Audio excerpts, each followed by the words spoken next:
शुरू हो गई है यही अच्छा अच्छा देखिए भाई welcome to another edition of heart to heart chat show by Zena Family. Today we have Mr. Joyce Saxena, a renowned chartered accountant who is currently an advisor and consultant at self-employment. He's a self-employed person bringing experience from previous roles at Joyce Saxena and Associate, Vikram Solar, Jindal ITF, and Techno Electrical Engineering Company Limited. Mr. Joy Saxena holds the Chartered Accountant Institute of Chartered Accountant of India.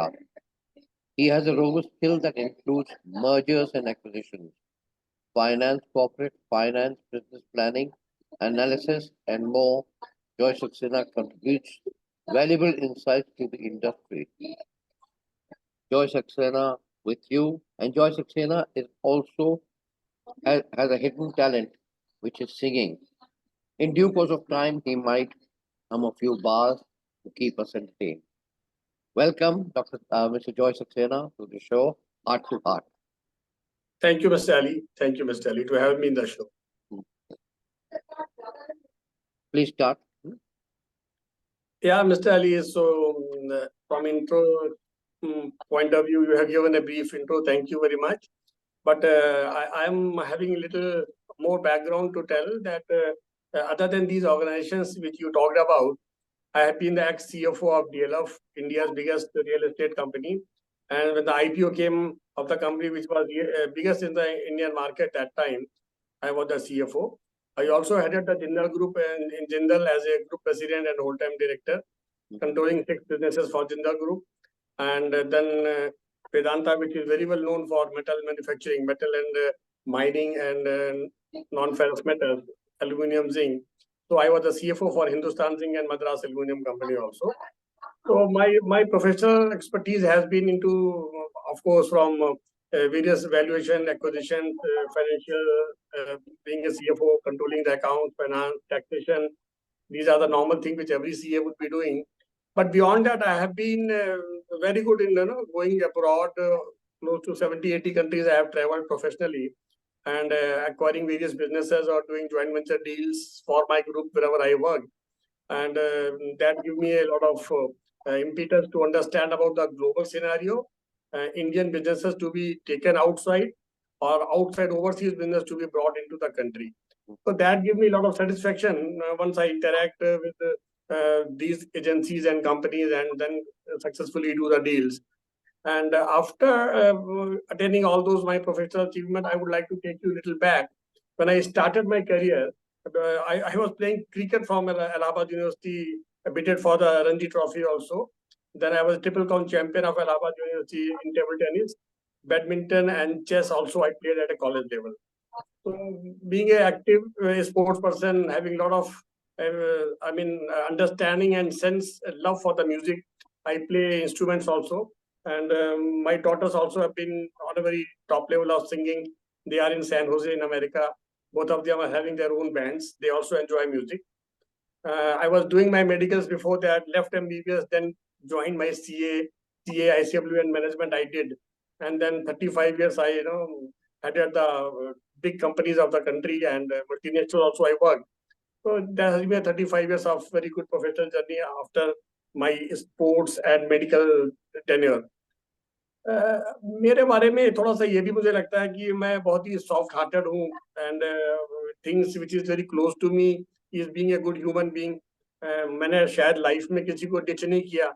मैंने अपने 35 साल के career में किसी को शायद sac भी नहीं किया और बहुत ही कम ऐसे ऑकेजन होंगे जहाँ मैंने किसी को जोर से चिल्लाया हो या फायर किया हो. तो थोड़ा सा ये अच्छा भी है. I don't know management point of view से it may not be that good, but I was always enriched based on my own way of working. And wherever I worked, I had worked in an organization जहाँ 20,000 25,000 employees भी हैं. जैसे DLF था, Jindal board, Jindal था, वेदांता था. कोई भी employee नीचे से लेके चेयरमैन तक का, I think everybody used to love me. And because I used to love the people, I used to love the work. I had a passion to work. And फिर यही था कि एक लाइफ में एक आदमी कितना सीख सकता है। तो मैंने भी अपने 35 साल के प्रोफेशनल कैरियर में 10 जॉब थे मेरे पास, 10 जॉब चेंज किए मैंने, 3-3 4-4 साल काम किया। And after attaining the height of that organisation, सारी चीज कभी फेलियर देखा नहीं अपनी लाइफ में मैंने। This is again a very big statement, but that's the truth. I never seen failure. और उसके बाद फिर मैं ऑर्गेनाइजेशन चेंज करता था और इंडस्ट्री भी चेंज कर लेता था, क्योंकि मैं चाहता था कि let me understand the new industry. That was my passion. And can I again survive and excel into the new industry, which I did every time. So that I repeated for 35 years in 10, 12 organizations. Then at the age of 57, 58, my last assignment was, of course, Vikram Solar. That time, Vikram Solar was India's biggest solar company. Now, of course, Adani is there. And we did what are the best of the solar work can be done within India, exporting also, manufacturing also, EPC businesses also. Then I decided to give a pause because I very strongly believe that अगर आपने अपने माँ बाप की सेवा नहीं करी अपनी जिंदगी में, तो ये सब चीजें तो है बेमानी है, ये सब एक डायलॉग है, या आप कह सकते हो कि हम यहाँ से वहां पहुंच गए। ये सब तो आपका मटेरियल एस्पेक्ट है, जिसको मैं वैल्यू करना चाहिए, क्योंकि फैमिली है, आपको अपना करियर भी बनाना है।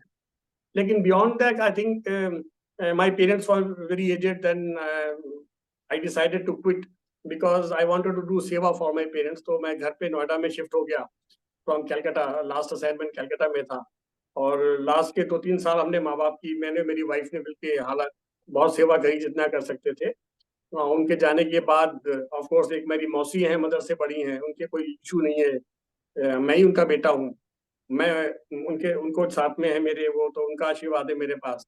तो एक मेरा पैशन ये भी रहता है कि भाई बाहर वालों के लिए अगर आप कुछ कर पाओ तो अच्छी बात है, कम से कम घर पे तो आप जो भी आपके लिविंग गॉड्स हैं उनके लिए अगर आपके पास रिस्पेक्ट नहीं है तो कुछ भी नहीं है। और मैं नॉर्मली जैसे आप लोगों से किसी से भी इंटरेक्शन कर रहा हूँ, मुझे ऑफिस में ही पता लगता था कि कोई स्टाफ है मेरा या कोई मैनेजर है, वो अपने पेरेंट्स की रिस्पेक्ट नहीं करता, तो मेरे केबिन में उसका आना बंद हो जाता था। मैंने don't ask him ready to come inside my cabin. तो आई डोंट नो, मतलब मैं अपने दिल की बात कर रहा हूँ। कुछ चीजें ऐसी होती है जिसको कि आप मरते तब तक फॉलो करना चाहते हो, and this is one of them. इसके लिए कुछ भी हो, सेक्रीफाइस तो कर सकता हूँ। स्पोर्ट्स का पैशन तो दिल में हमेशा रहता है, लेकिन अब आई एम 64 तो अब उम्र के हिसाब से कई चीजें ऐसी होती है, you can't try unnecessarily, pressure पड़ेगा आपको, आपकी बॉडी में, आपके बोन्स में, तो you have to keep away from that. लेकिन या एक ये सब चीजें हैं के साथ। देखिए तब DLF, जब इंडिया का पहला IPL हुआ था, तो that was in 2000 I think 7-8 में स्टार्ट हुआ था। I was CFO of DLF, and पहला IPL हम लोगों ने एग्रीमेंट साइन किया था 5 ईयर्स के लिए। तो उसमें बड़ी बड़ी टीम्स के सारे प्लेयर्स से सबका मतलब इंटरेक्शन मेरा होता ही था। और बाद में मैचेस ऑर्गेनाइज होते थे स्टेडियम्स में, उनके फ्री पासेस देना, उनको टिकट देना कंपनी की तरफ से, मतलब तो पैशन के साथ इन्वॉल्व थे। इसलिए मैंने इंडिया का सबसे बड़ा IPL का शुरुआत भी हमारे हाथों से ही हुई, which is a very proud moment for me, for the company I did, but since I was there, so the credit also goes to me to some extent. तो ये सब रहता है लाइफ में, अपना म्यूजिक का, स्पोर्ट्स का, आपकी अपनी लाइकिंग्स क्या हैं, उसके हिसाब से आपको आगे चलना होता है। और मैं तो बहुत शुक्रगुजार हूँ भगवान का कि तो कुछ भी मैं सोचता रहा कि जिंदगी में नई चीजें करूँ, नई चीजें सीखूं, उसमें करने का मुझे मौका मिलता रहा, सफलताएं मिलती गई। और मैं सफलता इसलिए बोलता हूँ कि आई वाज सेटिस्फाइड, मतलब वैसे तो there is no end of satisfaction, there is no end of attaining more things, लेकिन मुझको खुशी होती रही, मैं समझता रहा ठीक है, और मेरी जिंदगी भगवान की उससे अच्छी चली है। और अब यही है पैशन की, मैं जो नए ITians है 4-5, वो अपना नया स्टार्टअप शुरू किया है, उनको मैं मेंटोर करता हूँ, एडवाइस करता हूँ। मेरी एक CA फर्म है, उसमें भी 10-12 चार्टर्ड अकाउंटेंट्स हैं, उनसे भी मैं पैसे नहीं लेता हूँ, फ्री ऑफ कॉस्ट उनको मैं मेंटोरिंग करता हूँ। स्टार्टअप से भी मैं I don't take any equity, I don't take any money, God has given me sufficient, and I feel कि मैं उनके कुछ काम आ रहा हूँ तो अच्छी बात है, वही सोसाइटी को दे सकते हैं। तो उनकी मेंटरिंग हो गई, CA फर्म की हो गई, ब्रिक्स की में एडवाइजरी है। अभी एसोचम का एक इंटरेक्शन था, उसमें इंडिया से 2-3 चार्टर्ड अकाउंटेंट्स ही बुलाए गए थे, मैं भी उसमें इन्वाइटेड था। तो gives me happy that still my deliveries, और जो मैं कहना चाह रहा हूँ लोग इनवाइट करते हैं, मैं चाहता हूँ उनको बात करता हूँ, राउंड टेबल कॉन्फ्रेंसेस वगैरह होती रहती हैं। उस पर बिजी रहता हूँ। तो ये मेरा ब्रॉड ओवरऑल नजरिया मेरा अपना काम को लेके, प्लस मेरी पर्सनल लाइफ को लेके, प्लस मेरे पैशन को लेके है। और म्यूजिक का तो ऑफ कोर्स मैं 7 8 10 गाने डेली गा लेता हूँ। जब भी मौका मिलता है अपने रूम में आया, म्यूजिक ऑन किया और कुछ रिकॉर्डिंग कर ली, तो वो पैशन है थोड़ा सा। बाकी शेयर मार्केट में मेरा काफी इन्वॉल्वमेंट है, तो मेरी रियल एस्टेट इन्वेस्टमेंट भी अच्छी खासी मैंने की, फिर बेचा, फिर दूसरा लिया। ये सब पैशन का ही पार्ट है और it makes me busy and happy, and financially also gives me a kick there. Fine, I am doing nicely and doing something at least, rather than going to a corporate office. And वो industry को तो मैंने good bye इसीलिए कर दिया कि भाई I don't want to give 100% time to any organisation now. So let us keep things which are from a distance, and which make me happy and satisfied, plus whatever contributions are required from my side for any organization, any association type of organizations or systems or whatever. And that's what about me, Miss Ali. बहुत बढ़िया, बहुत बढ़िया। देखिए आपका एक मिसाल है कि एक गजल है या क्या है, सूफियाना गाना है, ये हौसला झुकता नहीं, ये आरज़ू रुकती नहीं। तो वही मैं गीत सोच रहा था आपके बारे में, मगर ये वही वही आप मतलब आपका एक आपकी मिसाल है उस गीत के साथ।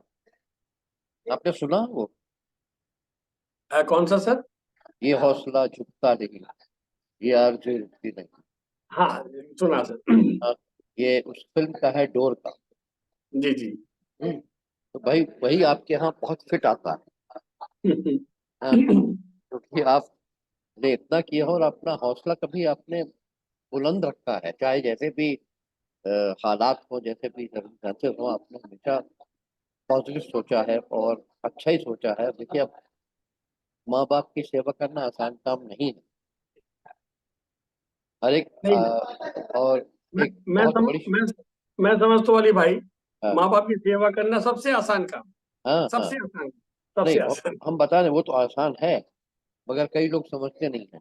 कई लोग समझते नहीं, मैं इसलिए कह रहा हूँ वो जी. सबसे आसान काम है, क्योंकि वो एक उम्र आती है तो वो हर चीज अपनी समझिए आपको सरेंडर कर देते हैं।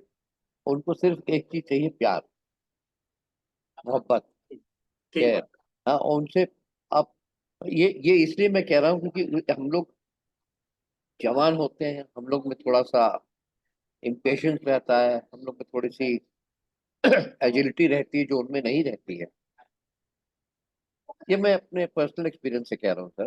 जी जी. और ये कितना सच है कितना वो है, मगर उनको अगर थोड़ा सा आप हौसला दें, प्यार दें, तो उनके लिए तो एक समझिए बहुत बड़ी नेमत होगी। मुझे अली भाई एक मुकेश का गाना याद आ रहा है, हालांकि वो गाना तो महबूबा महबूबी के लिए है. हाँ हाँ लेकिन वो अगर आप उसको फैमिली अफेयर्स में डेडिकेट करें तो भी वो फिट बैठेगा. कि हाँ अगर वो क्यों ना ऐसा किया जाए कि भाई जैसे माँ बाप हैं, बच्चों के लिए सब कुछ करते हैं शुरू में, हाँ हाँ। बड़े होते होते अगर आप छोड़ दो तो मतलब उस गाने को उस पॉइंट ऑफ व्यू से अगर आप सोचे हैं, तो मैं 2 लाइन उसके सुनाना चाहता हूँ सुनाइए प्लीज, कितना आपको. हमने अपना सब कुछ खोया, प्यार तेरा वाह। पाने को, छोड़ दिया क्यों प्यार ने तेरे, छोड़ दिया क्यों प्यार ने तेरे, दर दर भटकाने को, प्यार तेरा पाने को. बाप ये देखिए, गाना तो हाँ, इसलिए है कि अगर माँ बाप ने सब कुछ खोया, आपको बचपन से हम्म, आपको बनाया, स्कूल पढ़ाना, अपने लिए चिंता नहीं करी कि पैसे हैं कि नहीं है, और बाद में आप छोड़ दे उनको दर दर भटकाने को, मतलब मैं उसको इस तरह लिंक करना चाह रहा है इस गाने हम्म, को. ना कि भाई एक महबूब गा रही है अपने महबूबा के लिए कि तुमने हम्म। हमें छोड़ दिया, उसको आप किनारे करिए. नहीं, वो भी एक अब देखिए, एक मोहब्बत है, एक इश्क है। और ये इनका प्यार देने के लिए, तो वो आप चाहे उसमें कर दें और उसमें कर दें, मगर ये है कि एक एक जमाना आता है माँ बाप का ऐसा कि वो दौलत और उससे भागते हैं दूर, कहते हैं हम अपने बच्चों को साथ रखें और बच्चे हमारे सामने रहे, है कि नहीं जॉय साहब? बिल्कुल सर, बिल्कुल सही बात है। मतलब वो जो है ये वो होता है। दूसरी चीज होता है वो मूल और सूद का। जी, तो दोनों की खुशी आपने दे रखी है उनको। अब ये मूल तो बयान मूल नहीं तो कर सकते। मूल तो आप हैं और सूद वो जी बच्चे हैं, आपके बच्चे। जी तो उनको भी देख के बहुत खुश होते हैं। और कहते हैं उनको अपने अपने मतलब सूद को तो देख के ऐसे कहते हैं कि भाई ये मेरी तरह है, इसकी आदत मेरी तरह है, इसकी शक्ल मेरी तरह है, मैं ऐसे करती थी तो ये ऐसा करता था। अब काफी कुछ मतलब चिंटू और पिंटू पे नहीं गया है। तो ये एक बहुत बड़ी नेमत है, बहुत बड़ी नेमत है जॉय साहब, मैं इसके लिए आपको सलाम करता हूँ। और आप एक मतलब एक लिविंग एग्जाम्पल हैं जो आपने इतना किया। फिर आप कहते हैं मौसी के लिए भी आपने, अब तो वो आपके वालदाइन हयात है कि नहीं? नहीं, मौसी अकेली है। मौसा जी जो थे हमारे, उनकी तो 40 साल पहले डेथ हो गई थी। अच्छा। तो मैं ही उनके लिए बेटा हूँ। हाँ हाँ। और मेरे साथ ही रहती हैं दिल्ली में, नोएडा में ही मेरे साथ है। हम्म। तो अब जैसे देखिए, मेरी वाइफ को मेरी डॉटर के काम, कुछ काम था, मकान लिया था उसने, तो अमेरिका गई हुई है। लेकिन मैं नहीं गया। हम्म। तो मैं मौसी की सेवा के लिए ही रुका हुआ हूँ। हम्म। और इसके 2 महीने पहले मैं गया था अमेरिका, तो वाइफ नहीं गई थी। तो हम मतलब मेड रख सकते हैं उनको ख्याल, लेकिन हम छोड़ना नहीं चाहते। हम्म। तो एक कहते हैं ना, कोई भी चीज आप जैसे आप उर्दू में बोलते हैं कि भाई शिद्दत से कर रहे हैं आप। तो हम्म। शिद्दत का मतलब ये होता है कि फिर उसमें कोई गैप नहीं बचता कि भाई आपको तो शिद्दत है भाई, आपको तो पहले वो है, बाद में कुछ और है। तो हम्म। इस टाइप से हमारा है भाई। तो निकलते हैं हम लोग घूमने साथ साथ भी, तो 5-7 दिन के लिए, लेकिन हम उनको नहीं छोड़ते। तो वो ये अंदर से मेरा रहता है हमेशा कि भाई इसको इग्नोर नहीं करना चाहिए। तो अब मतलब देखिए, मेरा वो मे- मेरा मेरी डॉटर का बेटा है, 3 साल का हो गया, जो अभी यूएस से आई थी, बेटी गई है। जी जी तो जी जो जी। आप बोल रहे थे अली साहब, वही मैं बोलना चाह रहा हूँ हाँ कि हाँ। जैसे मैं सुबह योगा कर रहा हूँ, जी तो जी जी। हूबहू उसको देख के कॉपी करते हैं भाई। वो छोटे से हैं, 2.5-3 साल के।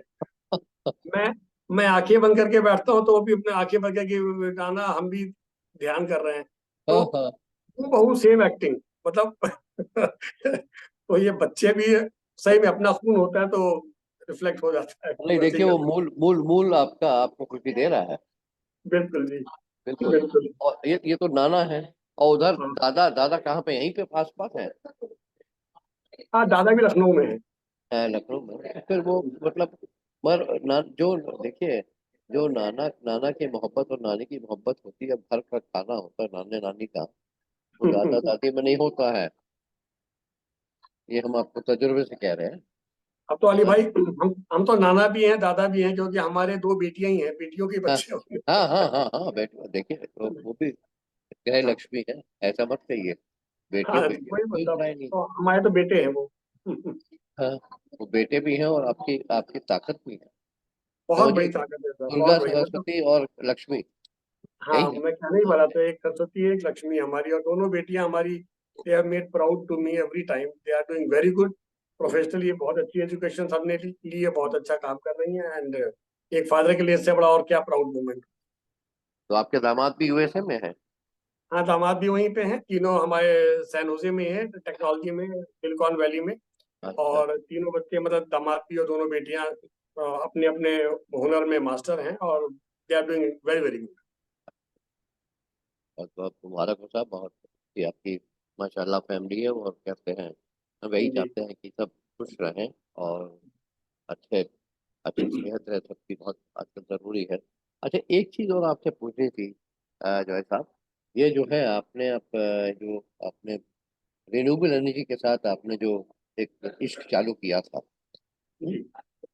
सोलर और विक्रम सोलर, हाँ, तो कैसा लगा आपको? क्या मतलब आपने जब आप हमेशा स्टील इंडस्ट्री में थे, हैवी इंडस्ट्री में थे, फिर आप एकदम से ये ऐसी इंडस्ट्री में चले गए, तो आपने क्या देखा था उसमें? क्या फ्यूचर देखा था? क्या नहीं क्या सब फ्यूचर इन द सेंस कि अपना नहीं, इस इस नहीं, चीज का? जी अली साहब, नहीं, मैं जैसे आपको बताया, 3-3.5 साल के बाद मैं हमेशा जॉब चेंज करता था और इंडस्ट्री भी चेंज करता था, मैंने कोई भी इंडस्ट्री रिपीट नहीं करी। तो उसका पर्पज यही होता है कि जब मैं किसी नई इंडस्ट्री में जा रहा हूँ और इंडिया की टॉप मोस्ट कंपनी में जा रहा हूँ और टॉप मोस्ट पोजीशन पे जा रहा हूँ, या तो मैं सीईओ था या ईडी था या ग्रुप प्रेसिडेंट था या ग्रुप सीएफओ था, ऐसे लेवल पे ही मैंने काम किया, तो मेरे लिए बहुत बड़ा चैलेंज होता था उस इंडस्ट्री को समझना, उसको ठीक करना, उसको बढ़ाना, फिर उसको एक ऐसे लेवल पे लेके जाना कि जहाँ 3 साल में वो इंडस्ट्री का एक तरह से देखा जाए कायाकल्प हो गया या आप लीडिंग पे आ गए। सोलर में भी हमारे साथ ऐसा ही हुआ। सोलर में भी हमने उसको, इंडिया की बिगेस्ट सोलर कंपनी थी विक्रम सोलर, उसके पहले मैंने विंड में भी काम किया था। डीएलएफ में हमने मतलब 6-7 हजार करोड़ के विंड एसेट परचेज किए थे डेप्रिसिएशन को बचाने के लिए, when I was CFO for DLF. तो रिन्यूएबल एनर्जी में काफी काम किया है, पर सोलर में भी काम किया, विंड में भी किया है, हाइड्रो में भी किया है, थर्मल में भी बहुत काम किया है। तो एनर्जी से मैन्युफैक्चरिंग काफी आपका काम रहा है, बहुत, मतलब लीडरशिप पे, मतलब I can energy related. Everything, मतलब मैं आपको उसके निटी ग्रिटी से लेके आगे तक सब कुछ बता सकता हूँ, अगर टेक्निकल डिस्कशन भी हो जाए किसी इंडस्ट्री का। तो मतलब मैंने बहुत डिटेल में काम किया, I was a hands on person. या तो आपको ये सोलर के कॉन्सेप्ट कैसा लगा सर? एक तो विंड मुझे समझ आता है कि एक वो हवा से चलती है, पवन चक्की, या मगर ये सोलर का कैसा लगा आपको? देखिए, सोलर में अली भाई टैलेंट यही है कि सोलर जो पैनल्स होते हैं उसकी जो मैन्युफैक्चरिंग होने के बाद आपको 25 ईयर्स की आपको वारंटी देनी पड़ती है कि 25 साल तक इसकी पावर जनरेशन इस स्टैंडर्ड की होती रहे। ये इंटरनेशनल रिक्वायरमेंट है, तो सारी सोलर कंपनी को देना पड़ता है। लेकिन सबसे बड़ा चैलेंज जो मुझे लग रहा है फ्यूचर में आने वाला है कि जब 25 साल के बाद ये पैनल्स काम करना बंद कर देंगे तो आपको नए पैनल रिप्लेस करने पड़ेंगे, तो उनको आप डंप कहाँ करेंगे? आज सबसे बड़ी प्रॉब्लम, जैसे जगह जगह देखिए आप, प्लास्टिक है। प्लास्टिक जो है ओशन में भी, आप जैसे समुद्र में बताते हैं, tons and tons of plastic पड़ी हुई है, लोग बॉटल्स भेज देते हैं, कुछ फेंक देते हैं। तो वो भी हमारे लिए, मदर अर्थ के लिए एक बहुत बड़ा चैलेंज होने जा रहा है फ्यूचर में। ग्लोबल वार्मिंग वैसे भी हो रही है, कार्बन का एमिशन डे एंड नाइट बढ़ता जा रहा है, हीट बढ़ती जा रही है। इसके बियॉन्ड ये जो डिस्पोजल आपका सोलर पैनल्स का होगा, आज तो हम बता रहे हैं 5,000 मेगावाट, 10,000 मेगावाट, मतलब लंबे लंबे नंबर की लोग बात कर रहे हैं। Every country trying to do manufacturing through the solar cells, but at the end of the day maybe we, you and me will not be here after 20-25 years. हम लोग की नेक्स्ट जनरेशन को will be facing a huge humongous task to clean that waste। कहाँ आप इसको waste करेंगे, कहाँ रिबर्न करेंगे, कैसे रिसाइकिल करेंगे? I think lot of work has to be done by the scientist on this also. ये बहुत बड़ा चैलेंज है सोलर पे। तो ये सोलर पैनल के 25 साल जो है, जो आपने दिए हैं, तो आपने कितने प्लांट्स लगाए हैं ऐसे? हमने विक्रम सोलर में कम से कम मुझे याद है 70-80 प्लांट तो लगाए थे। और एनटीपीसी के भी जो 500 megawatt is not a small number. 500 megawatt के भी हमने राजस्थान में और मध्य प्रदेश में बड़े बड़े ईपीसी बिजनेसेस किए थे। और उन सब की जो मैन्युफैक्चरिंग थी पैनल्स की, मेरे अपने प्लांट कलकत्ता में ही है उनका, विक्रम सोलर का। तो वही मैन्युफैक्चरिंग करके ही हमने प्लांट ईपीसी बिजनेस में कन्वर्ट करके एनटीपीसी या बड़े बड़े के लिए काम किए हुए हैं। तो मतलब it was massive thing to see. Inaugurate भी किया हमने एनटीपीसी के मैनेजिंग डायरेक्टर के साथ, मैं और वो साथ में बैठ के प्रोजेक्ट भी इनॉग्रेट करते थे जब सक्सेसफुल कंप्लीशन हो गया था। ऐसे ही बाकी जो प्राइवेट सेक्टर में भी प्रोजेक्ट, 70-80 प्रोजेक्ट तो हमारे अपने सामने निकल के गए थे सर। मगर ये जो है आपके, ये लोकली मैन्युफैक्चर नहीं थे, मे बी फॉरेन कोलैबोरेशन। इसमें से थोड़ा सा डिटेल में अगर आपको हम बताएं तो जो वेफर्स होते हैं जो सिलिकॉन के बने होते हैं, वेफर्स को काट के बनाई जाती है सेल्स। सेल से फिर मॉड्यूल बनता है, मॉड्यूल से फिर पूरा पैनल बनता है। तो वेफर्स का और सेल का इंडिया में मैन्युफैक्चरिंग बहुत कम होती थी पहले, अभी भी बहुत कम है। तो mostly we were dependent from Chinese manufacturing. तो असेंबली चाइना ने होती है बहुत, इंडिया में, असेंबली होती है। हाँ इंडिया में असेंबली होती है। तो ये सोलर सेल्स वगैरह हम लोग चाइना से मंगाते थे। बाद में उसमें थोड़ा सा ये एंटी डंपिंग का गवर्नमेंट ने इनिशिएटिव लिया था, चाइना के इम्पोर्ट्स बैन करने की बात हो रही थी। फिर आप ताइवान से, मलेशिया से और कंट्रीज में डिपेंडेंट हो गए। लेकिन इसकी साइकिल भी है, ताइवान में तो ठीक है, लेकिन मलेशिया या इंडोनेशिया बाकी कंट्रीज में चाइना ने ही अपने प्लांट्स खोल दिए। हाँ तो चाइना का ही माल वहां जाता, वहां से इंडिया आ जाता है। हाँ हम ये समझते हैं कि साहब हमने इंडोनेशिया से ले लिया या मलेशिया से ले लिया, बट एट द एंड तो, लेकिन जो फैक्ट है वो फैक्ट है, China has been the global leader in massive scale, सात मतलब 7 गीगावाट के मतलब गीगा बोलते से 1000 मेगावाट होगा, वैसे गीगा बोलते हैं हम लोग। तो 7 गीगावाट के प्लांट्स उन्होंने लगा रखे, इतनी बड़ी बड़ी कैपेसिटी उन्होंने क्रिएट कर ली थी चाइना में पहले ही 2013-14 से ही। पूरे डोमेस्टिक कंजम्पशन था, ग्लोबली एक्सपोर्ट करते थे, तो उनको सिलिकॉन में तो बीट करना मुश्किल ही था। और अभी भी आती काफी डिफरेंट डिपेंडेंसी है चाइना पे, whatever we talk, but they have done whatever other countries have not done that. America नहीं कर पाया, जर्मनी नहीं कर पाया। नहीं, अमेरिका नहीं कर पाया। देखिए जैसे आपका हाँ यहाँ पे मेरे ख्याल सारा जो है आपका कोरिया है, जापान है, चाइना है। जी सर। चाइना तो ये कर रहे हैं ये कर रहे हैं। और जी। मैं भी इन्वॉल्व था एक पावर प्लांट में, पावर जनरेशन प्लांट में। अच्छा अच्छा, वेरी गुड। 600 वो जो है आपका मेगावाट, ओके। अदानी ग्रीन, ओ कामोती में। अच्छा। कामोती में। तो मैं देखता था सारे लॉजिस्टिक्स कैसे होता है, कैसी जमीन लेते हैं, कैसे क्या होता है, कैसी उन लोग अच्छा। को। देखिए ये पावर, ये जनरेशन जो ग्रीन जनरेशन है या कोई जनरेशन हो, they are not bothered about land और एनवायरमेंट और एनीथिंग। उनको अपना बुलडोजर चलाना है, काम करवाना है। उनको ये नहीं परवाह कि आपका जी रोटेशन वाला है कौन सा है। मैंने देखा है तो क्या। जी। देखिए 500 मेगावाट आपने लगाया, 600 हमने लगाया। अब क्या हो रहा है राजस्थान में, आप देखिए जो आपका वो है, क्या कहते हैं, अ, जो जो आपका टेम्परेचर है, I believe it has gone up higher because of this glass panel बिल्कुल सही बात। जनरेशन है, हीट जनरेशन जो है। बहुत एंड बढ़िया। a lot of natural life and natural vegetation is dying out. Moreover, the weather conditions are changing so rapidly that it is causing havoc in the local regions. Jaisalmer है, बाड़मेर है। अब या बहुत बहुत तकलीफ है, बहुत तकलीफ है। लोग कहते तो नहीं, मगर वो कहते हैं in the name of development, विकसित हम ये कर रहे हैं, मगर कितना विकसित होगा पता नहीं। तो लेकिन अली भाई, इसमें एक एक थोड़ा एडवांटेज ये भी है कि जो सोलर के लिए आपको लैंड चाहिए होती है वो फर्टाइल नहीं चाहिए, मतलब बिल्कुल बैरन लैंड है जहाँ पे कुछ काम नहीं हो सकता, उस लैंड को आपने यूटिलाइज कर लिया। जैसे गुजरात में भी बहुत से प्रोजेक्ट्स आए, hmm, Rajasthan is example. And secondly, अगर आप देखें इंडिया का डेमोग्राफी, तो जो आपका जोधपुर का एरिया है या जैसलमेर का एरिया है राजस्थान में, उस पर इंटेंसिटी ऑफ लाइट या लाइट का जो फोकस है सन की लाइट का, वो इतना ज्यादा है कि उससे generation of I mean power is very very high. तो ये भी आपको स्टडी करनी पड़ती है कि सोलर में कहाँ लगाएं। तो अगर जमीन भी खाली है, लाइट भी अच्छी मिल रही, तो आपकी पावर जनरेशन जो है ज्यादा होगी, आपका हाँ। पीएलएफ बहुत अच्छा मिलता है।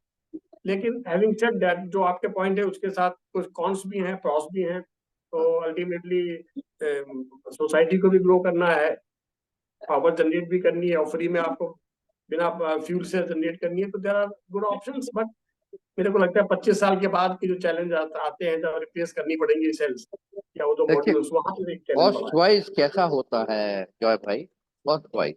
देखिए कॉस्ट वाइज आपका, देखिए एक तो है ये कन्वेंशनल एनर्जी, कोल फायर्ड, और आपका होता है सोलर एनर्जी, जो एक जमाने में होता था 5-10 रुपए पर यूनिट। हाँ, अब मेरे ख्याल ढाई, एक 1.90, ढाई, 2 रुपए कर रहा है। उसमें भी बहुत कंपटीशन है। आप करेक्ट। इल्म होगा इसके बारे में। हाँ, क्योंकि सोलर कंपनीज मशरूम कर गई हैं, जी विक्रम सोलर के बाद मशरूम कर गई हैं। जी जैसे जी। ट्रेंड होता है इंडिया में, एक एनटीपीसी थी आपकी कोल फायर्ड कंपनी जो कायदे की थी। उसके बाद सबने देखा कि चाइनीज मशीनरी बीएचईएल नहीं कर रहा है, अपने प्रोडक्शन कहते हैं नहीं दे पा रहा है। तो मेरे ख्याल अनिल अग्रवाल जी ने अपना वहाँ पे झाड़ चुकड़मा शुरू कर दिया। झाड़ चुकड़ा जी। को देख के अनिल अंबानी ने शुरू कर दिया, उधर देख राइट। के टैंको ने शुरू कर दिया और फिर ये मशरूमिंग हो गई। फिर उधर इंडिया बुल्स आ गए, फिर अदानी साहब आ गए हैं। तो उन्होंने देखिए जो नेगोशिएट किए थे बड़े लो रेट्स पे थे, 199, 299, 250, 250 पैसा पे यूनिट। और अब जो हालात है कोल के, अब आप देख रहे कोल फिर भी वापस आ गया है। जी इसने वो जो कहते हैं क्या कहते हैं, रिन्यूएबल एनर्जी का जो है, एक एक आपकी windmill I think cost about 5 crore, है कि नहीं? हाँ जी 3 to 5 करोड़। उसको ट्रांसपोर्ट करना एक वो है, प्रॉब्लम है। और लगाना भी, तो वो कितना पावर जनरेट करती है एक उसमें रोटेशन में, मुझे मालूम नहीं है, वो आपको ज्यादा अंदाज होगा। मगर अब जो भी हो रहा है, इतनी वो एक रेस है, समझिए एक रेस है, रेस फॉर एनर्जी।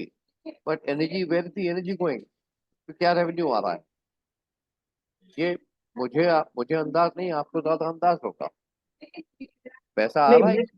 मेरा पॉइंट ये है अली भाई, आपने जो जो पॉइंट्स अभी बताए हमको वो एग्री करता हूँ, लेकिन देखिए चैलेंज ये है कि अब ग्लोबल वार्मिंग भी हो रही है, 53.2 डिग्री भी दिल्ली में हो गया था। अब आपको एयर कंडीशनर भी चाहिए, आपको पावर जनरेशन मैन्युफैक्चरिंग के लिए प्लांट लगा रहे हैं, वहां भी पावर चाहिए। और आप सारा सारा जो है आप कन्वेंशनल पावर से आप यूज नहीं कर सकते, क्योंकि फिर मदर अर्थ को आप डैमेज कर रहे हैं, कोयला निकाल रहे हैं नीचे से, आप कहाँ जाएंगे? तो इसलिए renewable is a best option, no doubt. Having said that, अब ये जो कंपटीशन हो रहा प्राइसिंग में लेके, या प्राइस के अलावा आपका जो टैरिफ सेटिंग में लेके कंपटीशन हो रहा है, ये तो एक कंपटीशन है, होना भी चाहिए, हेल्दी है। अब आप 5 रुपए 6 रुपए उस समय पावर सोलर की इसलिए आपको पैसे मिल जाते थे कि आपका एसेट वैल्यू जो है वो 12 करोड़ रुपए पर मेगावाट लगती थी। 12 करोड़ से 8 करोड़ हुई तो वो 6 रुपए का 4 रुपए हो गया। तो कंपटीशन बिडिंग होगी, बिडिंग में जो जीतेगा, आप कॉस्ट लीजिए, अपना रेवेन्यू लीजिए, अपना आईआरआर देखिए, रिटर्न ऑन कैपिटल एम्प्लॉयड आपको क्या मिल रही है, उस हिसाब से आप बिड प्राइस डालिए and do manufacturing and do it, तो सारी कंपनियां प्रॉफिट में है। सोलर में भी, मतलब मुझे नहीं पता कि बड़ी बड़ी 5-10 कंपनी तो मैं इंटरेक्ट करता ही हूँ, एवरीबडी इज डूइंग प्रॉफिट। इसका मतलब जो भी टैरिफ मिल रहा है वो कॉम्पिटिटिव है और सफिशिएंट है। सेकंड दो चीजें, एक तो हो गया आपकी ईपीसी, जो आपको ईपीसी बना के देना है, दूसरा मैन्युफैक्चरिंग हो गई, आपको प्लांट से बनाना है, तीसरा हो गया IPP, you are owning the power plant, मतलब आपने अपनी एसेट लगाई, आपने आईपीपी प्लांट बनाया, उसकी जनरेशन आपने बेची। तो ये 3 डायमेंशन है सोलर में, मतलब इट्स नॉट ओनली वन। तो power selling is one challenge, power manufacturing other challenge, distribution again power grid के थ्रू होगी। अब जब डिस्ट्रीब्यूशन होता है तो पता लगता है कि आपके पास वहां पे पावर लाइन तो गई है, लेकिन आपके बे नहीं है, तो नया बे डालना पड़ता है उनको, गवर्नमेंट को, take some time. So it's a process. I think it is in a very positive note that renewable is doing good and we will keep on doing good. Except few things will come, how to eradicate those surpluses which will be lying after 25-30 years. वो cycle बनेगी, उसमें भी कुछ definitely scientist काम कर ही रहे हैं, तो प्रोसेस निकलेगा ली भाई। Let us be very positive on this. CNG, और ये जो सीएनजी का जो है आपका, एक ग्रीन वेस्ट के साथ होता है और कहते बायोमास के साथ होता है, इसके बारे में क्या आपका ख्याल है सर? हाँ देखिए, ऐसे बायोगैस ऐसे। हाँ मैंने इस पे भी काम किया। हम्म, बायोगैस में टैलेंट ये आता था कि बायोगैस में जैसे अगर आपको सबसे वो जो इसको जिसको बर्न करते हैं, आप समझ लीजिए आपका चाहे खेत वो से। धान का हो या गेहूं का हो, वो सीजनल प्रोडक्ट होती है, तो आप इतना ज्यादा लेके कहाँ स्टोर करेंगे? अब आपका पावर प्लांट है 14 मेगावाट का या 20 मेगावाट का, हाँ, सीजन में तो आपने उसे पूरी कैपेसिटी यूटिलाइज कर ली। हाँ, अब हाँ, आपके पास ऑफ सीजन में आपके पास मटेरियल अवेलेबल नहीं, तो प्लांट आपका नहीं, बंद है, हाँ, हाँ, पीएलएफ बहुत डाउन हो जाती है। हाँ, हाँ, और तो आपकी कैपिटल कॉस्ट इतनी ज्यादा होती है, आपको ब्याज देते थे, फिर आपको it becomes a load on you. हाँ, इसलिए हाँ, गवर्नमेंट भी सब्सिडी स्कीम देती है इन प्रोजेक्ट्स में भी। हम्म, लेकिन हमेशा चैलेंज ये रहा है कि उसमें बायोफ्यूल्स में आपकी रॉ मटेरियल की अवेलेबिलिटी और उसकी storage has been the challenge. Yes yes it has. But beyond that I can tell you one more. मैंने नाइजीरिया भी गया था, नाइजीरिया में भी मैं उनके प्रेसिडेंट से मिला था, सीआईए का डेलीगेशन लेके गया था मैं। जी जी। उनके पास भी बहुत से गैस बेस्ड पावर प्लांट थे। मैं उनको मैंने एडवाइस किया कि भाई आप इसको हाइड्रो क्यों नहीं यूज करते? हाँ, हाँ, उनके रिवर का फ्लो इतना अच्छा है कि हाँ, हाँ, एक ही रिवर में से आप 10 पावर प्लांट बना सकते हैं। हाँ, हाँ, तो ये सब डिस्कशन हुए तो उनके मतलब किसी ने कभी हाईलाइट कर ही नहीं था कि भाई हम हाइड्रो पे भी जाएं। हाँ, तो Nigeria, Ethiopia, Kenya, I think, मतलब I travelled widely into, as I told you, many countries, Africa में भी काफी। तो हम्म, कई जगह इंटरेक्शन करके आप एक दूसरे को एडवाइस करते हो तो सबका अच्छा होता है। तो उन्होंने भी एक कमेटी सेटअप करी बाद में हमारी मीटिंग के बाद। Hmm, hmm, I was asked by the president to stay one day more into their country, to tell about this thing to the other minister. हाँ, तो वहां पे भी ये चीज काम आई अल्टीमेटली। वो बायोगैस को के अलावा और गैस बेस्ड प्लांट होते हैं उनके जी जी जी हिटाची वगैरह के लगाते थे जापान से इम्पोर्ट करके, जी जी उसको जी उन्होंने हटा के हाइड्रो पे काम किया। उसमें capital return of capital employed was much better. तो अफ्रीका में था, इथियोपिया के अलावा मतलब एक 270 मेगावाट का प्लांट हमने जाम्बिया में भी लगाया, लुसाका के पास। उस समय में इरान ग्रुप का ग्रुप प्रेसिडेंट हुआ करता था। जी जी जी ऑफ कोर्स बिना गवर्नमेंट में मिनिस्टर्स या प्रेसिडेंट प्राइम मिनिस्टर लेवल पे कन्विंस किए जी। आप कोई भी चीज़ इतनी बड़ी नहीं कर सकते कि ये सब, और हमेशा सफलता मिली, तो मतलब कोई चैलेंज नहीं सकते।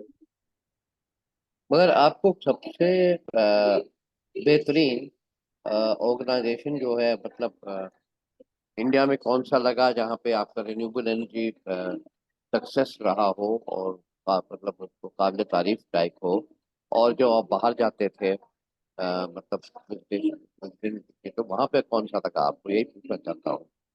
आप चाइना भी गए होंगे, हाँ, चाइना भी गया हूँ।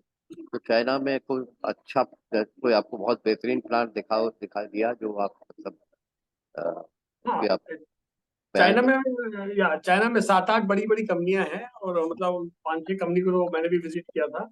और उनके यहाँ से हम लोग सेल्स और मॉड्यूल्स इंपोर्ट भी करते थे, ग्लास भी इंपोर्ट करते थे। जी जी जैसे हमारी जो प्रोक्योरमेंट टीम के हेड जाते थे तो जहाँ पे स्ट्रेटेजिक डिस्कशन होता था या ज्वाइंट वेंचर करना होता था, मुझको भी जाना पड़ता था साथ में।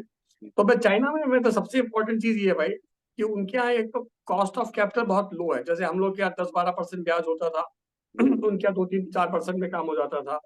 सेकेंडली, जैसे आपकी कैपेसिटी है 7 गीगा की, और हम्म आपकी अपने कंट्री में मैन्युफैक्चरिंग जो है खाली 3 गीगा की हो रही रिक्वायरमेंट, हम्म तो बाकी गवर्नमेंट जो थी आपको सब्सिडी देके पुश करती थी कि आप एक्सपोर्ट करिए, हम्म और एक्सपोर्ट में जितना डेफिसिट होता था गवर्नमेंट देती थी। हम्म तो उनके प्लांट तो बड़ी बड़ी कंपनियां सर्वाइव करती थी, कभी उनको ये प्रॉब्लम नहीं आई कि दरवाजे बंद हो गए। हम्म हमारी कंट्री में वो सपोर्ट गवर्नमेंट नहीं दे पाती है कि भाई आपने अपना बिजनेस शुरू किया है, hmm you are doing your business, see your profitability, do your job. Hmm तो एक तो दूसरा ये, तीसरा लेबर कॉस्ट भी उनकी बड़ी कॉम्पिटिटिव है। And that was the reason कि जैसे हमने कई बार बिडिंग करी अफ्रीकन कंट्रीज में या यूरोपियन कंट्रीज में, तो बिड में हम हमेशा हार जाते थे। इंडियन कंपनीज जो है वो पीछे रह जाती चाइनीज कंपनी से, क्योंकि क्यों? चाइना की मटेरियल कॉस्ट बहुत कंफर्टेबल होती थी, लेबर कॉस्ट बहुत कंफर्टेबल होती थी, और लेंडिंग कॉस्ट तो बहुत कंफर्टेबल थी। तो अब आपका ब्याज इन सब पे मिला के अगर आप 3% 4% आपकी कॉस्ट एक्सपेंसिव है एज कम्पेयर टू चाइनीज, तो आपको बिड मिलेगी नहीं। हाँ हाँ तो काफी कुछ गवर्नमेंट सपोर्ट है, मैं तो ये कहूंगा चाइना में जो इंडस्ट्रीज बूम हुई है जी उसके जी रीजन, एक तो ये वहाँ ड्यूटी ड्रॉबैक है, इंटरेस्ट सपोर्ट है गवर्नमेंट का जो है, कैपेसिटी पे अगर आप पे सरप्लस कैपेसिटी तो माल भी है, गवर्नमेंट उठा लेगी, आपको पैसा दे देगी, आप डोंट हाँ। वरी। ये सब चीजें हैं सर। एक बात हम और पूछना चाहते हैं आपसे सर, हाँ सर। कि ये जो आपका मेक इन इंडिया कॉन्सेप्ट है, ये कितना सही है? नहीं, ये तो बहुत ही सही है। मतलब मैं as a chartered accountant, as a professional और एज ए इंडस्ट्री में मैं लीडरशिप पे ही काम किया 35 साल। मैंने कहीं नंबर 2 नंबर 3 पे काम भी नहीं किया, हमेशा ऊपर ही रहा। तो इससे बढ़िया कॉन्सेप्ट हो ही नहीं सकती। उसमें ये 2 रीजन है। ये देखिए असली है, हम आज, असली है या सिर्फ नकाब है? स्टार्टिंग में बता रहा हूँ आपको, आप 25 साल पहले देखिए, हम लोग हर चीज देखते, नेल कटर भी आता था मेक इन कोरिया, हम्म। थोड़ी थोड़ी चीजें कोरिया से आती थी। अभी भी बाद में आता है। वो अभी भी आता है, सेम कॉन्सेप्ट जो थी वॉल्यूम की प्लस एक चीजों में एक्सपर्टीज करने की, फिर चाइना पे चली गई, चाइना करने लगा। फिर अब आप अब मैं देखिए अमेरिका जाता हूँ, कहीं भी जाता हूँ, बढ़िया कपड़े कॉटन निकालो बांग्लादेश के निकलते हैं, वो मेक इन बांग्लादेश हो गया। तो हम्म जब इतनी छोटी छोटी कंपनी मेक इन, जैसे make in Bangladesh, make in China करके उन्होंने अपनी कंट्री को कहाँ से कहाँ पहुंचाया। हम्म और हमारे पास क्या है, आज की तारीख में 140 करोड़ की पॉपुलेशन है, तो मेरा अपना कंजम्पशन बहुत ज्यादा है विद इन द कंट्री, पर so much consume can be consume. अगर हम बाहर से इंपोर्ट ना करें इन चीजों को, अपनी मेक इन इंडिया की चीजें करें, अपने घर के लोगों की बनाई हुई, तो एक तो उन कंपनियों को हम सर्वाइवल दे देंगे, दूसरा मैन्युफैक्चरिंग को दे देंगे, तीसरा अनएम्प्लॉयमेंट कम होगी, एंड चौथा हमारे पास जब सरप्लस कैपेसिटी बनाएंगे तो एक्सपोर्ट के ऑप्शंस भी होंगे। तो this is something which is very great, and industries are surviving. आज आप देखिए ना, आपका जीडीपी ग्रोथ 8.2% पे आपकी ग्रोथ खत्म हुई लास्ट ईयर। क्यों? और पूरा कंट्री, पूरे वर्ल्ड वाइज जो है वो 3%, कोई 2%, कोई माइनस में आज भी चल रहा ये है। फिगर सही है या सिर्फ को दिल बहलाने के लिए शायद अच्छा है गालिब? नहीं नहीं, मैं तो देखिए प्लानिंग कमीशन में बैठा नहीं हूँ, ना ही मैं हाँ, गवर्नमेंट में बैठा हूँ। नहीं तो वही हम तो कह रहे हैं। नहीं, आई डोंट थिंक कि अगर आपकी फिगर खराब होगी तो आप अगले अगले क्वार्टर में आप गिर पड़ोगे फिर, इसलिए फिगर्स तो ठीक ही है जहां तक मैं समझता हूँ। ना देखिए, कई चीज होती है। देखिए ऐसा है, जैसे हम एमएसएमई में भी रहे हैं और बड़ी इंडस्ट्री में भी रहे हैं, तो हमने देखा है कि ज्यादातर एमएसएमई अगर नहीं रहे तो बड़ी इंडस्ट्री की रीढ़ की हड्डी टूट जाती है, बिल्कुल ठीक क्योंकि बात है। सारे प्रोडक्ट्स एमएसएमई से बनते हैं। वैसे ही आप यही पैटर्न आप यहाँ पे अप्लाई कर दीजिए और वहाँ पे अप्लाई कर दीजिए। फिर हमको एक कंपनी थी यहाँ पे, उसने हमको दिया था कि आपकी कोई नीति आयोग की कोई ऐसा है ना, उन्होंने दिया था एक प्रोजेक्ट की अ, इस हमको यहाँ मैन्युफैक्चर करना है। तो हमने यही उनसे क्वेश्चन किया था एक दिन, अब तक खुल के बात कर सकते हैं, बुरा मत मानिएगा, हाँ जी। कि are we a manufacturing nation और नेशन ऑफ ट्रेडर? नहीं, मतलब ये थोड़ा सा पॉलिटिकल क्वेश्चन भी है, मतलब पॉलिटिकल पे हम ना जाएं, नहीं, क्योंकि पॉलिटिकल, हम पॉलिटिकल नहीं पूछ रहे हैं। ये हाँ इसमें तो देखिए, इसमें दो बातें, हम लोग मैन्युफैक्चरिंग क्या ज्यादा अहम उसमें प्रॉफिटेबिलिटी होती है या ट्रेडिंग में? ये नहीं, हम ट्रेडिंग भी, पॉलिटिकल। जी सर, अली भाई, ट्रेडिंग आपके कंट्री को कभी स्ट्रेंथन नहीं कर सकती। अच्छा। आपकी कंट्री को स्ट्रेंथन करने के लॉन्ग टर्म पर्सपेक्टिव में मैन्युफैक्चरिंग ही आपको स्ट्रेंथन कर सकती है। क्योंकि ट्रेडिंग में आपने बना बना माल उठाया, आपने मार्केट लेके बेच दिया, तो एक ऑर्गेनाइजेशन को खाली फायदा हुआ। मैन्युफैक्चरिंग में आपको, आप देखिए ना, बैकवर्ड इंटीग्रेशन कितना ज्यादा है, रॉ मटेरियल से लेके ऐसा मैन्युफैक्चरिंग के पूरे प्रोसेस में एम्प्लॉयमेंट, आदमी को रखना, बनाना, बेचना, इंडिया में बाहर एक्सपोर्ट करना, उस पर फॉरेन करेंसी अर्न करना, बैलेंस ऑफ ट्रेड पोजीशन को इम्प्रूव करना, कंट्री के आज आपके 700 बिलियन डॉलर से ज्यादा के जो रिजर्व्स हैं, 100 टन का गोल्ड हम वापस लेके आ रहे हैं। ये सब कहाँ से आ रहा है? ये सब तभी आ रहा है कि जब हमारी इकोनॉमी में कैश अवेलेबल है, रिजर्व्स अवेलेबल हैं, बिजनेस रेगुलर हो रहा है, शिपिंग से लेके एयरलाइन तक, मैन्युफैक्चरिंग देखिए ना आप, इंफ्रास्ट्रक्चर डेवलपमेंट देखिए, कितने एयरपोर्ट आज हैं, मतलब आई थिंक 150 से ज्यादा है, 50-40 होते थे। तो हर चीज में जब काम बढ़ रहा है तो इसका मतलब बिजनेस ग्रो कर रहा है भाई। एम्प्लॉयमेंट क्यों नहीं ग्रो कर रहा है? एम्प्लॉयमेंट ग्रो इसलिए नहीं कर रहा है क्योंकि गवर्नमेंट ने एम्प्लॉयमेंट पे फोकस नहीं रखा। अब गवर्नमेंट का फोकस ये भी होना चाहिए ना कि हाउ टू क्रिएट जॉब्स। अब आप बोलोगे साहब वो समोसे बना के भेज दिए, वो जॉब नहीं है। आप जॉब क्रिएट करने की एक स्ट्रेटजी अलग होती है भाई साहब। वो strategy will be dependent only to create job, and you have to focus based on अगर that. Based on that, you have to go into the cycle of manufacturing, trading, service sector. Every sector has to get impacted because you want to create a job. तो I think वो focus जरूर missing था, इसलिए नहीं हो पाया। I agree. Sir, ये आपका जो विक्रम सोलर है, इसमें तो बहुत स्किल्ड और नॉन स्किल्ड वर्कर्स होंगे, हाँ मतलब बहुत बिल्कुल, बड़ी तादाद में होगी। लेकिन बिल्कुल। जैसे जैसे हम कह रहे हैं, आपके ये जो है एनर्जी प्लांट्स और एनर्जी जो ऑफिस हैं, ये मशरूम कर रहे हैं। अब अदानी भी ग्रो कर गया है, रिन्यू भी बहुत ग्रो कर रहा है। फिर वारी है एक, जुपिटर है, पता नहीं कौन, कितने कितने लोग हैं।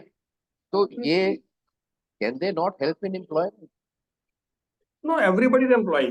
देखिए होता क्या है, हमारी पॉपुलेशन ग्रोथ बहुत ज्यादा है। हमारे पास साल में 5 लाख 10 लाख इंजीनियर्स निकल रहे हैं, कितने डॉक्टर्स निकल रहे हैं, एवरीबडी इज देयर। उनके हिसाब से हर एक को बिफिटिंग जॉब नहीं मिल पाएगी अगर, तो आपको लगता है कि भाई अनएम्प्लॉयमेंट रेट बढ़ता जा रहा है। हाँ। क्योंकि जितना जॉब क्रिएट हो रहा है उतना जनरेशन नहीं हो पा रहा है। तो वो इसीलिए मिसमैच बढ़ जाता है। अनएम्प्लॉयमेंट डेटा क्या होता है कि भाई जितना इंजीनियर्स निकल के आए या जितने एक नए हाँ। साल में लोग एजुकेटेड हुए, प्लस पहले के भी पढ़े हुए हैं जिनके जॉब पास जॉब नहीं है, तो वो परसेंटेज बढ़ती जा रही है। तो you have to do something कि जहाँ पे आप जो प्रेजेंट जॉब रिक्वायरमेंट है उतनी तो आप कंज्यूम कर ले, प्लस पहले के डेफिसिट को भी आप मीट आउट कर पाए, तब आप कह सकते हैं कि हाँ, अनएम्प्लॉयमेंट रेट हमारी रिड्यूस हुई है, जो नहीं हो पाई इस पिछले कई सर, सालों में। वो आपकी बात सही है, मगर ये जो है, despite the GDP going 8.5, there still unemployment, why? ये हमको कभी कभी खड़कती है बात। ये हमको हम सुनते हैं, हम पॉलिटिकल सवाल नहीं कर रहे, पर देखिए, हम देखते कई भगपुरे हैं बेचारे, मध्य प्रदेश से आए हैं, राजस्थान से आए हैं, और स्किल्ड हैं, सेमी स्किल्ड हैं। तो हम थोड़ा सा वो हो जाते हैं, चंपित हो जाते हैं कि भाई क्या बात है। और अच्छे अच्छे लड़के खानदान के वो कॉन्ट्रैक्ट लेबर में आ रहे हैं, कॉन्ट्रैक्ट वर्कर्स में आ रहे हैं। नहीं तो तो उसमें that जो ये एक चीज इंडिकेट हो गई है कि nothing is permanent in life. क्या और बहुत बढ़िया बात है वो। या तो आप कॉन्ट्रैक्ट पे काम करो, या तो आप अपना अगर परमानेंट भी चाहते हो तो हर 3 या 4 साल आप शिफ्ट करते रहो कहीं ना कहीं, be a shifter, so that you can gather more experience, gather better employment से भी हो सकता है। मगर मैंने ये सूरत में देखा है, मैंने ये वहां पे देखा है आपके मोरबी में। मैं जरा दुखित से हो गया था, मैं जरा बुरा लगा था, मगर ये असलियत है। नहीं देखिए, अनएम्प्लॉयमेंट जो वर्ल्ड की सबसे लार्जेस्ट इकोनॉमी है वो $26 ट्रिलियन की है, यूएसए। चाइना की जो इकोनॉमी है that is again touching close to $16 trillion, $15 trillion, which is number 2। वहां पे भी अनएम्प्लॉयमेंट है। हाँ, मैं आ रहा हूँ। मैं तो उनका अनएम्प्लॉयमेंट रेट इतनी बड़ी इकोनॉमी होने के बाद भी हमसे 3 गुना या 4 गुना है। पॉइंट नंबर हाँ, 1। सेकेंडली, हमारी जो आपने बोला वारी है, बड़ी बड़ी कंपनियां मैन्युफैक्चरिंग में भी आई हैं, मैं भी जानता हूँ वारी को भी। तो उन लोगों ने सबने, विक्रम हो चाहे अडानी हो, इतने ज्यादा जॉब क्रिएट किए हैं, ये भी आपको ही पता है, मुझे ही पता है। उसके बावजूद भी अनएम्प्लॉयमेंट कम नहीं हो रही है। इसका एग्जैक्टली आंसर यही है कि आपके जो मैन्युफैक्चरिंग हो रही है नए टैलेंट की, उनकी कंजम्पशन नहीं हो पा रही है, क्योंकि उतने लेवल पे आप नहीं कर सकते। और सेकेंडली, पॉपुलेशन जब बढ़ती है ना किसी भी कंट्री की, तो आप पॉपुलिस्टिक बजट भी नहीं दे सकते, आपको कम से कम ग्रोथ बजट पे ही रखना पड़ेगा। तो उस ग्रोथ में कुछ एलिमेंट्स ऐसे होते हैं जो आपके डिप्राइव रह जाएंगे बेनिफिट से। उसमें एक चीज आती है कि जो कॉम्पिटिटिव एजुकेटेड नहीं है उनको जॉब नहीं मिलेगी। आज हम और आप बात कर रहे हैं, मानिए एक सीईओ की पोजीशन है, आप भी इंटरव्यू दीजिए, हम भी दीजिए, तो हम दोनों में एक ही जा पाएगा भाई।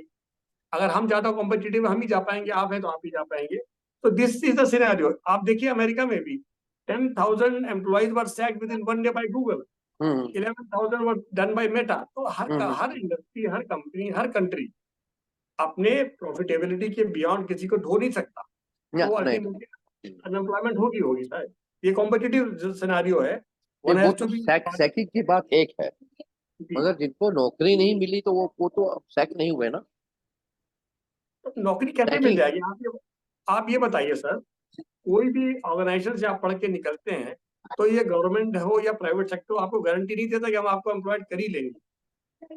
इसलिए आपको जो ऊपर के आपके क्रीम के 10 माने आपके क्लास से 20 बच्चे निकले, तो ऊपर के 5 है वो निकल जाते हैं। बीच वाले हैं वो छोटी कंपनी में जाते हैं, नीचे के 10 नहीं जा पाते हैं। अब ये कोई गारंटी कोई गवर्नमेंट नहीं दे सकती वर्ल्ड में कि हम 40 के 20 के 20 को रख लेंगे, ऐसा नहीं होता है। अरे भाई, दैट इज द रीजन कि unemployment rate keeps on increasing where the sufficient job opportunities are not there. तो थोड़ी जॉब अपॉर्चुनिटीज क्रिएट करनी चाहिए गवर्नमेंट्स को। वही मेरा पॉइंट आ रहा है कि हमारी गवर्नमेंट जो पहले भी फेल रही इस मामले में, कि थोड़ा जॉब अपॉर्चुनिटीज और क्रिएट नहीं कर पाई, करना चाहिए। खैर, चलिए वो तो अब दूसरी बात हो गई, अब खत्म। हम लोग अब हम ना गवर्नमेंट चलाते हैं ना गवर्नमेंट हम देखते हैं, और हम लोग एक दूसरे से बात करते हैं, मगर हम देखते हैं कि देखिए ये जो है अपॉर्चुनिटीज क्रिएट नहीं की, सरकार कहाँ तक बोझ उठाएगी। सरकार सब्सिडी देती है ऐसे लोगों को, प्लेयर्स को, जैसे वारी और अदानी और इनको सब्सिडी देती है। वो सब्सिडी कहीं ना कहीं तो इस्तेमाल होनी चाहिए। नहीं, सब्सिडी नहीं देती है। कहाँ दी सब्सिडी? सब्सिडी उसमें नहीं देती खरीदने में, या उसमें पार पीए कहते हैं, पावर जनरेशन में, पीपीए में। बिल्कुल नहीं देती है, ये गलत फहमी सर आपकी। अच्छा। गवर्नमेंट ने किसी भी सोलर कंपनी को, चाहे अडानी हो या विक्रम सोलर हो या वारी हो, कोई सब्सिडी नहीं दी है। आप सेल्फ रिलायंट हैं, आपको मैन्युफैक्चरिंग करनी है। हाँ, अच्छा। जब आप मैन्युफैक्चरिंग प्लांट लगाते हैं नया, तो प्लांट लगाने में जिस स्टेट में आप प्लांट लगाएंगे उस स्टेट की मैन्युफैक्चरिंग स्ट्रेटजीज होती हैं, पॉलिसीज होती हैं। हाँ हाँ। उस पॉलिसीज में किसी किसी स्टेट में होता है कि आप 5,000 करोड़ लगाएंगे तो हम आपको 1 साल 2 साल 3 साल एक्साइज ड्यूटी में 10%, 3% का रिडक्शन देंगे। वो सब आपकी इकोनॉमिक पॉलिसी का पार्ट है। लैंड में गवर्नमेंट कोई सब्सिडी नहीं सब्सिडी नहीं देती, देती। लैंड में और गुड्स के अंदर गुड्स नहीं, लैंड इंपोर्टिंग, में तो आप इंपोर्टेड लैंड गुड्स। आपको एक्वायर करनी है। जैसे गवर्नमेंट की लैंड आपने, मानिए आपने प्राइवेट ले ली तो ठीक है। अब आपने गवर्नमेंट से कहा कि 200 एकड़ मुझे जमीन अलॉट कर दीजिए। तो उनके जो इंडस्ट्रियल कॉरिडोर्स बने हुए हैं जगह जगह, सारी अच्छी है, तो मैंने वो 15-20 स्टेट इंडिया में भी काम किया, तमिलनाडु से लेके कहाँ का, सब जगह मैंने लैंड भी एक्वायर करी। तो उनके अपने अपने रेट्स होते हैं, उस रेट पे आप फाइल नेगोशिएट करिए और अपना मतलब 5-10% रिडक्शन मिल गया तो आप उसको सब्सिडी वर्ड यूज ना करिए, वो नेगोशिएटेड रेट्स, उसमें बहुत ज्यादा मार्जिन नहीं होता कि आपको कोई सस्ते में या फ्री में दे दे। इंडस्ट्रीज में ऐसा नहीं हो पाता। नहीं, फ्री में कोई होता नहीं, फ्री में कुछ हाँ नहीं जी, होता है। कोई नहीं मगर है, मतलब जो आप इम्पोर्ट करते हैं इंफ्रास्ट्रक्चर, सोलर कॉरिडोर भी आप बनाएंगे, उसपे उसके लिए अगर उसपे आप कुछ तो मैन्युफैक्चरिंग प्लांट ड्यूटी लगाएंगे वेवर ऑफ होती है, ड्यूटी तो वेवर ऑफ होती है। तो ठीक है, वो तो आपको अदरवाइज आपको इंसेंटिव नहीं देंगे तो आप काम कैसे होगा? हाँ उसे इंसेंटिव बोलते हैं, सब्सिडी नहीं बोलते। हाँ, चलिए इंसेंटिव हमारे या लिए, आपके लिए इंसेंटिव, हमारे लिए मतलब थोड़ा मोहलत। ठीक है सर, जो भी वर्ड यूज कर। मोहलत तो थोड़ी सी मतलब वो दे रखी है, कहते हैं रहम करम। चलिए, जो भी होता है देखिए अच्छा ही होता है। अब हम यही कहते हैं कि आपका आपका सफर बड़ा अच्छा रहा, हमारा भी सफर बहुत अच्छा रहा उसमें। मगर अब कुछ हल्का फुल्का हो जाए, कहते हैं आपने जो ये डीएलएफ की टीम जो आपने साइन कराया था, वो आपको कैसा लगा? मतलब ये पहले वेंचर में गए थे, 5 साल के आपने किया था, नहीं फिर कई। तो हाँ सर, वो एक चैलेंज इसलिए था कि पहली बार इंडिया में ये हो रहा था कि आईपीएल बनने वाला है। आईपीएल में प्राइवेट जो स्पॉन्सर्स होंगे वो अपनी अपनी टीम्स बनाएंगे, 8 टीमें बनेंगी, मैचेस होंगे, अब उसमें भीड़ आएगी, उसके टिकट बेचेंगे, उसको कमर्शलाइज करना है, तो ये पूरी कॉन्सेप्ट ही नहीं आई। तो उस समय तो ये होता था, बिडिंग होती थी 200 करोड़ में, 5 साल की बिडिंग हुई थी उस समय। तो उसमें आए थे बिडर्स, बहुत ज्यादा आइडिया तो लोगों को होता, ये था कि आपकी मार्केटिंग स्ट्रेटजी बहुत अच्छी थी। हम लोग का डीएलएफ का आईपीओ भी उसी में 2007-8 में आया था, तो हम लोग को आईपीओ से भी लिंक करना था कि भाई आईपीओ आ रहा है, तो इस टाइप की चीज से हम लोग की मार्केटिंग बहुत अच्छी हो जाएगी। तो ये सोच के मैनेजमेंट ने डिसाइड किया था कि we should do, which really paid off very well. और उसकी बेसिस पे पूरे वर्ल्ड में लोगों को पता लगा कि डीएलएफ भी कोई चीज है। फिर इतना बड़ा आईपीओ आया, फुल्ली सब्सक्राइब हो गया। मतलब उसके लिए रोड शोज के लिए तो ऑफकोर्स पूरे इंडिया में मैं गई था, फॉरेन में भी ट्रैवल हुए थे हम लोग के मैनेजमेंट के, तब जाके ये उस समय तो 10,000 करोड़ की मार्केट कैपिटलाइजेशन तक ले गए थे हम लोग डीएलएफ को। अच्छा अच्छा। तो ये आई थिंक आईपीएल का एक पूरा 2 घंटे 4 घंटे अलग बैठिए, उसकी एक अलग ही कहानी है। हाँ हाँ। अब और देखिए, मतलब वो 20 ओवर में सारा कमाल करना है। हाँ अब देखिए 200 करोड़ की फ्रेंचाइज से लेके 5,000 10,000 करोड़ में बिडिंग हो रही है सर अब। तो सब ये खुशी इस बात की है कि इसके पाइनियर भी हमारी डीएलएफ कंपनी थी, और लकीली मैं उसके साथ मैनेजमेंट में इन्वॉल्व था। तो आपको कभी कभी लगता है कि आपने जिंदगी में कुछ किया, आप ना भी होते तो भी होता, लेकिन क्यों आप भी थे तो आप अपने लिए भी कहते कि हाँ, I was also part of the team which did this, very proud moment. नहीं, आपने कम से कम फाइनेंशियल तो सही किए। और आपकी मतलब ये पहली, ये जो आईपीओ 20 ओवर वाला था सर, या 50 ओवर वाला? नहीं, आईपीएल तो 20 ओवर वाला ही था। 20 ओवर वाला। तो ये हाँ सारी टीम लगाई थी आपने, कोलकाता केकेआर और कहते हैं मुंबई इंडियंस, और ये आपकी सनराइजर्स। अब तो पता नहीं कितने कितने आ गई, लखनऊ भी आ गया सब। अच्छा, तो लखनऊ तो कमाल ही लखनऊ कर रहा जायंट्स, लखनऊ जायंट्स कमाल कर रहा है। है। देखिए और आईपीएल की सर एक मैनेजमेंट टीम अलग होती है, हम लोग तो स्पॉन्सर, जैसे डीएफ ने स्पॉन्सर कर दिया, लेकिन आईपीएल जो है बीसीसीआई और इंटरनेशनल क्रिकेट काउंसिल के टीम के थ्रू अलग से ऑर्गेनाइज होता है, और उनके ऑर्गेनाइजर्स अलग होते हैं। जैसे हम लोग स्पॉन्सर्ड हैं तो हमारा नाम हर जगह होगा, मैचेस ऑर्गेनाइज हो रहे हैं, सब जगह हम जा रहे हैं। एक यही एडिशनल एडवांटेज था। बाकी management of IPL is done by ICC and the BCCI. अच्छा अच्छा, तो तब तो अब तो और बेहतरीन होगा। हाँ जी, बेहतरीन होता जा रहा है। हाँ, बेहतरीन होता जा रहा है। और कहते हैं मैं ख्याल वो कहते हैं अभी ये जो आपका है फिर से T20 वाला हो रहा है, उसमें फिर जी, भी बैटिंग वेटिंग हो रही है काफी अलग से। वही बात है ना, इब्तिदाई इश्क में हम सारी रात जागे, अल्लाह हाँ, जब जाने क्या होगा आगे, तो ये आगे। आगे होते जा रहा है। अब इब्तिदाई इश्क में तो मैं जगा था रात भर जब पहली डील साइन हुई थी आईपीएल। हम्म, हम्म। हम थे, हमारी मैनेजमेंट थी जो डीएलएफ ने बिड किया था। अब अल्लाह जाने आगे क्या क्या होगा, वो गाना सही है, देखिए कहाँ से बहुत कहाँ। बहुत सही बात, बहुत कुछ। आप अब थोड़े से बात हम ही कर दीजिए। अब आपका ये फेवरेट गाना है, ये आपकी मतलब पहला प्यार जो है आईपीओ का, तो थोड़े से बता दीजिए आप इसी इब्तिदा है। चलिए गा तो। दें? हाँ हाँ, बिल्कुल। इब्तिदाए इश्क में हम सारी रात जागे, अल्लाह जाने क्या होगा आगे, ओ मौला जाने क्या होगा आगे, इब्तिदाए इश्क में। वाह वाह वाह वाह। आज भी आज भी देखिए इब्तिदा इश्क आज हो रहा है, वो स्वेरिंग एट सेरेमनी हो रही है। जी। तो पता नहीं इसके बाद क्या होगा क्या नहीं होगा, जब भी होगा अच्छा ही होगा, क्या क्या हाँ जी। बदलाव और आते अली हैं। भाई, उसके बाद इंडिया पाकिस्तान का मैच भी है आज। अरे वाह, है आज? आज ही है भाई, रात को 8 बजे से। ओहो, तब तो मुझे सारे प्रोग्राम कैंसिल करने होंगे। हाँ, वो आईपीएल में, आईपीएल का न्यूयॉर्क में मैच है, तो अमेरिका में। अच्छा, इतनी दूर रख रहे हैं। आपकी आईपीएल वही बाहर ही हो रहा है, मतलब कैरेबियन कंट्रीज में, वेस्ट इंडीज और अमेरिका में ही हो रहा है सब। वही 20 ओवर का कौन कौन खेल रहा है अभी? इंडिया भी अपने वही है, विराट कोहली होंगे। हाँ, वही टीम टीम तो अपनी इंडिया की है, पूरी है। पाकिस्तान की टीम तो परसों न्यूयॉर्क से हार गई। अच्छा, मतलब, पाकिस्तान में कौन कौन आ रहा है, मतलब वही पुराने? हाँ, पाकिस्तान में वही पुराने प्लेयर हैं, बाबर आजम वगैरह हैं कैप्टन, वो मतलब अमेरिका से हार गया परसों, बताइए तो हमसे क्या जीतेंगे। अमेरिका अमेरिका अमेरिका हाँ, अमेरिका, चल अमेरिका। अमेरिका से हार गया वो, पाकिस्तान बाई चांस की बात है। तो देखिए ऐसा है कि वो है, देखिए जुबान एक है, खून एक है, बस बिल्कुल। वो दीवार आ गई थी बीच में, और क्या हाँ, करें। वो तो एक बदकिस्मती थी जो हुआ, 47 में जो हुआ, उस समय के आकाओं ने डिसाइड किया जो भी था। लेकिन है, अब हम जाते थे कि हम जाते थे, स्वीडन में मेरे मामू रहते हैं। जी जी। तो स्वीडन में 3 इंडियन होंगे हमारे, लेकिन 20 पाकिस्तानी दोस्त हैं, सलीम भाई वगैरह। और हम जब भी जाते हैं वहां पे अपनी गाड़ी से घुमाएंगे, खिलाएंगे, और हम अच्छा। उनके, मतलब मेरी वाइफ उनकी बेटी हुई तो हमको बोलते हैं, हम उनके जीजा भाई हुए ना, तो हमसे एक पैसा खर्च नहीं होने देते। पाकिस्तानी इतना प्यार करता, मैं आपको बता रहे हैं।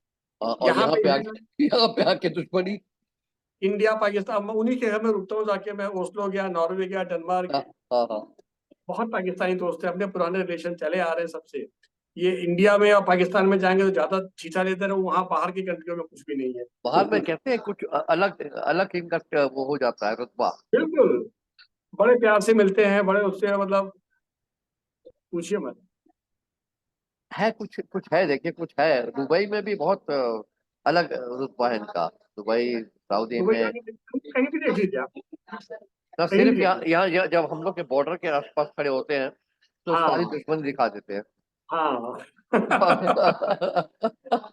ये वो सब कहता हूँ। ऐसा है कि एक कहानी थी, में एक राजा था, तो उसके सामने चोर लाया गया। जी। कहते कहा कि तुम्हारे मुल्क के लोग चोर हैं। हुजूर, उसने कहा हुजूर, चोर जरूर होंगे, मगर देखिए हमारे, आप कहते हैं चोर हैं, मगर ऐसा है कि ये जो सेब है, ये अगर इस नदी के नॉर्थ बैंक पे लगाए जाएंगे तो मीठे होंगे और जूसी होंगे, और वही हम्म, सेब अगर आपके साउथ बैंक पे लगाए जाएंगे तो बिटर हम्म, होंगे और रस नहीं होगा। तो ये क्योंकि है इसका माहौल, वातावरण। जी।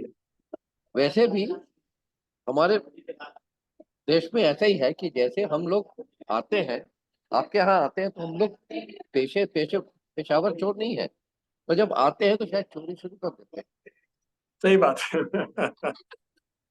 बहुत तगड़ा मारा उसने। सही ये बात है। एक चाइनीज कहानी थी जिसको मैंने इसका तर्जुमा अच्छा, करके आपको सुनाया। बहुत तो बढ़िया। अच्छा अली भाई, जी just to interject, ji ji ji. we have overshot our अच्छा time. अच्छा अच्छा, तो जॉय गुड। साहब, दो हाँ दो सर। लाइन गा के आप हम लोग अलविदा करते हैं। भाई साहब ठीक है?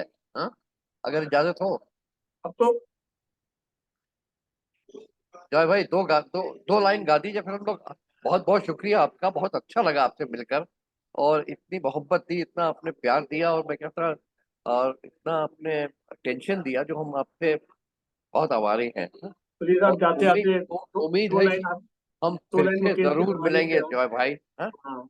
और क्या कहते हैं, आप खुश रहें, आपके मौसी खुश रहें, आपके बच्चे खुश रहें, और देखिए कहीं ना कहीं इंशाल्लाह दिल्ली में, नोएडा में, कहीं ना कहीं हम लोग जरूर मिलेंगे। हाँ, तो शुक्रिया, शुक्रिया।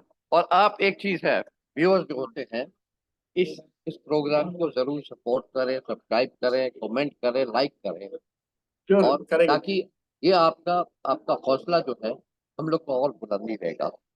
बहुत जी हाँ। बहुत शुक्रिया और नमस्कार। नमस्कार।